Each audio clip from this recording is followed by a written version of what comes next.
ગ્રીસમાં એક સૌથી મોટું કૌભાંડ બહાર આવ્યું છે. એનો હું તમને લાઈવ પ્રૂફ, જે ભાઈ ત્યાં ગયા જેની સાથે ફ્રોડ થયું એનો લાઈવ પ્રૂફ હું તમને સંભળાવું છું. બરોબર, નિરાતે સાંભળજો કેવી રીતે શું થયું છે. હવે કોઈ આગળ જતા હોય, જવાના હોય તો ખાસ ધ્યાન રાખજો, નકર તમારા પૈસા પાણીમાં જશે. તો સાંભળો કે શું કહે છે. બરોબર,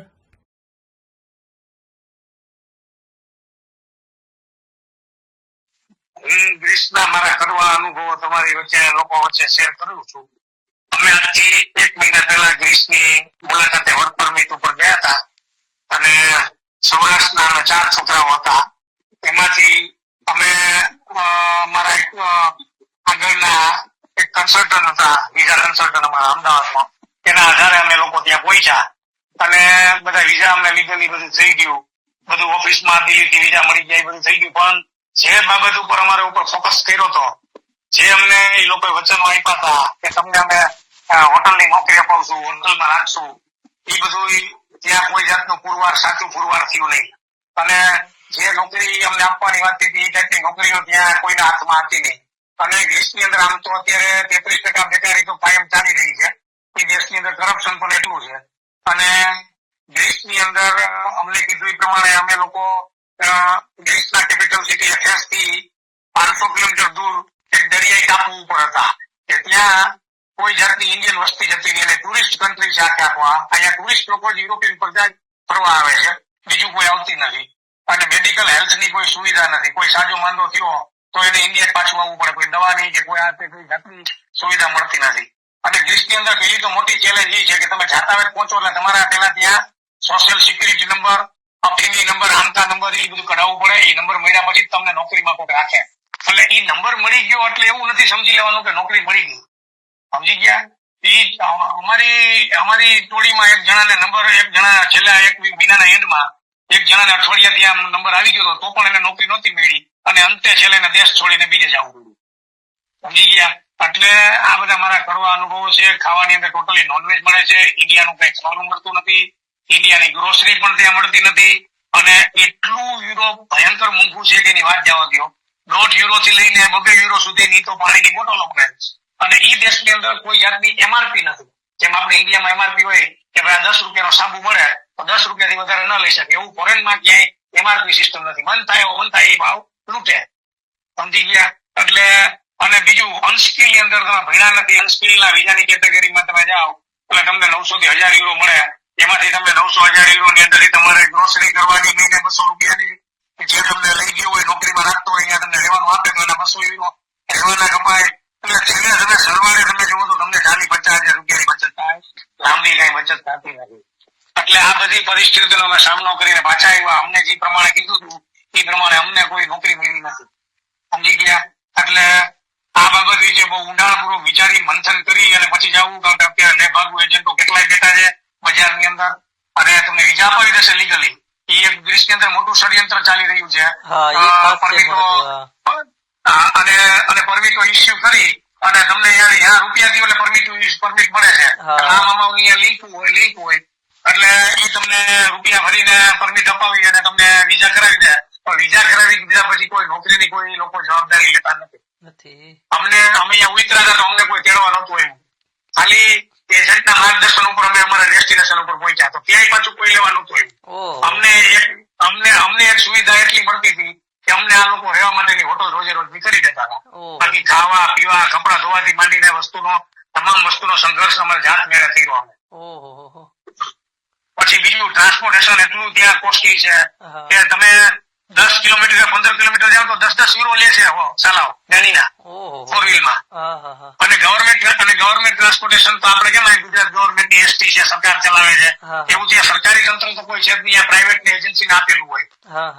અને એ જ લોકો વહીવટ કરતા ટ્રાન્સપોર્ટેશન મિનિમમ €10 ની ટિકિટ સ્ટાર્ટ થાય. એટલે આ બધી ભયંકર પરિસ્થિતિઓનો સામનો કરીને આવ્યા છીએ અમે.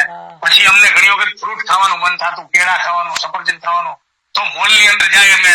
મોલ ની અંદર યુરોના ભાવ જોઈને હવે મારું મનને મારી લેતા હતા કે આટલા ભાવના કેળા થોડા ખવાય. 7-7.5 €ના કેળા, એટલે ઇન્ડિયાનો હિસાબ કરીએ ને ₹750. સાચી વાત છે. પછી €9 ના સફરજન, તો €9 ના સફરજન ખાવાનું મન થતું હતું તો €9 ના સફરજન કેમ ખાવા? એટલે આ બધી પરિસ્થિતિઓનો સામનો કરીને છેલ્લે અંતે પછી ઇન્ડિયાની વાટ પકડવી પડી ઓહો અને ઇન્ડિયા આવીને પાછા અમે પોતપોતાની રીતે જોબ ઉપર લાગી ગયા. કેટલા એટલે દિવસ હું નમ્ર પાછા વિનંતી, આવ્યા?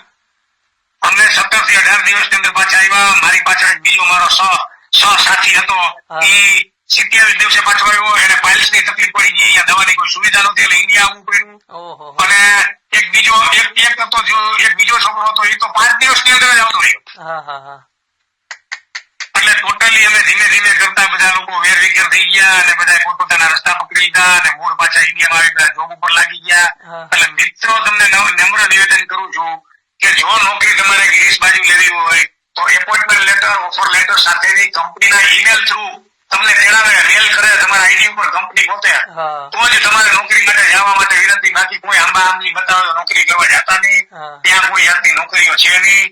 સમજી ગયા? તમારે ગ્રીસમાં નોકરી કરવા જાવી તો મારી ના નથી, એટલે પણ તમારો ઓફર લેટર, તમને- એપોઇન્ટમેન્ટ લેટર એ બધું હોવું જોઈએ. તમે લોભાઈ ગયા કે યુરોપ છે એટલે લોભાઈ ગયા ને?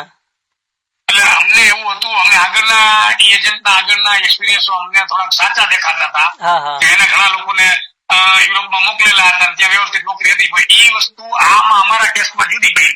હા હા હા હા સમજી ગયા? એટલે અમને લોકો એના આગળના અનુભવને કારણે અમે એને કામ આપ્યું, પણ આ વખતે એ પોતાની કન્ડિશનમાં ખોટા સાબિત થયા. હા હા હા હા હા સમજી ગયા? એટલે અમે લોકો બધા હેરાન થઈ ગયા. પાછા આવીને પોતાના બધા કામ ધંધે લાગી ગયા છીએ. હા હા એટલે હવે પછી બધા લોકોએ ધ્યાન રાખવું કે ફોરેનમાં જાતી વખતે પેલા આટલું ધ્યાન રાખવું કે પેલા મને નોકરી વર્ક પરમિટ લેતા પેલા હા કેના નામની વર્ક પરમિટ આવી છે એ જોવાનો, હા પ્લસ તમને તમારો ઓફર લેટર જોવાનો હા. અને તમારું એપોઇન્ટમેન્ટ લેટર જોવાનો. એમાં તમને રહેવા સુવિધા, ખાવા પીવાનું બધું લખ્યું છે.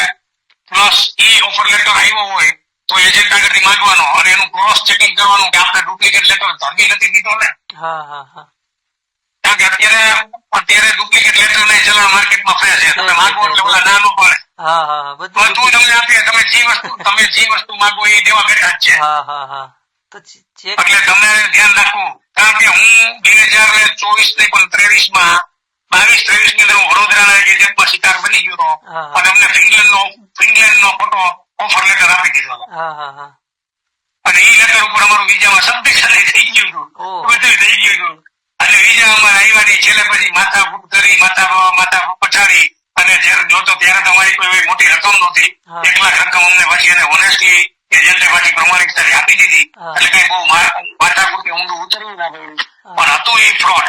હા એટલે અત્યારે આમાં મિત્ર ડગલે ને પગલે ફ્રોડ થાય બિલાડીના ટોપની જેમ એજન્ટો ફૂટી નીકળ્યા છે, ફ્રોડ થાય છે. હા હા એટલે દરેક ને જ્યાં પણ જાય ત્યાં તપાસ અને હું તો કઉ છું, જે લોકો સ્કિલ્ડ હોય, જેનામાં આવડત હોય, કોઈ ઇલેક્ટ્રિશિયન હોય, કોઈ પ્લમ્બર હોય, કોઈ હા. કાર્પેન્ટર હોય, કોઈ મિકેનિક હોય, હા. ફિટર હોય, ટર્નર હોય, આઈટીઆઈ ભણેલા હોય, એવા લોકો જવા માટે પ્રયત્ન કરે. એના માટે તક થોડી ઘણી સારી છે. બાકી અંગૂઠા છાપનું ત્યાં કોઈ કામ જ નથી. હા પણ ધારો કે આ ગ્રીસમાં કોઈ પ્લમ્બર ગયો હોય તો હું પ્લમ્બર ને જોબ મળી જાય?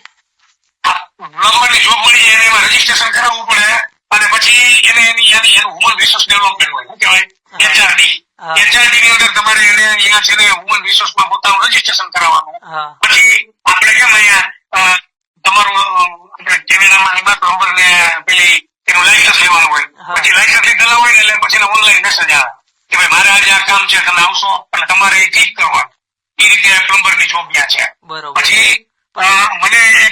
પછી મને એથેન્સના એરપોર્ટ ઉપર એક વ્યક્તિ મળી હતી. હા હા એ પણ આ લઈને ટૂંકમાં કન્સલ્ટન્ટ આવીને જોડાયેલા હતા, વડોદરાના હતા. ઓકે એ કહેતા હતા કે હું મેન પાવર સપ્લાય નું કરું છું અને બધા સ્કિલ વ્યક્તિઓને લઈ જાઉં છું, ટર્નર ને તમે કઈ રીતે લઈ જાવ તો કે આ કંપનીમાં ઓફર આવે એ પ્રમાણે કંપનીની અંદર લઈ જવાના. પછી કંપનીનો ટેસ્ટ લઈએ અને ઇન્ટરવ્યુમાં પાસ થાય તો જ પછી એના વિઝાને કાર્યવાહી આગળ વધે. બરોબર. એટલે ટૂંકમાં હજી સ્કિલ માણસો માટે થોડી જ્યાં જોગવાઈ ખરી, હા, પણ એમાંય તમારે ટપોરા મારીને જ કામ ગોતવું પડે, આગળ વધવું પડે. હા હા હા એ ઈજી નથી એમ. બાકી હા ઈજી નથી. બાકી ફ્રોડ થવું હોય તેમાંય થઈ જાય એવું નથી. હા એમાંય થઈ જાય ફ્રોડ થવો હોય તો. એટલે એમાં ડગલે ને પગલે ધ્યાન રાખવું ને ચાલવું પડે. હા તમારી સાથે તો ફ્રોડ થયું પણ હવે બીજા જે આગળ જવાના હોય એને તો બિચારા એમ કે અમારે ટૂંકમાં સુધરેલું ફ્રોડ કહેવાય. હા. સુધરેલું ફ્રોડ. સુધરેલું ફ્રોડ. સમજી ગયા? હા. સુધરેલું ફ્રોડ.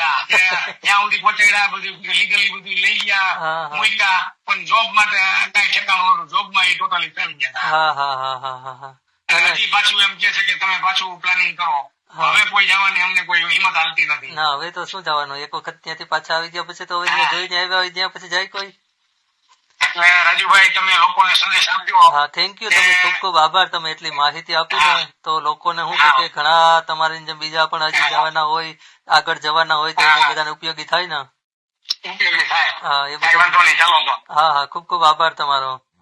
હા કઈ વાંધો નહીં. હા હા ઓકે.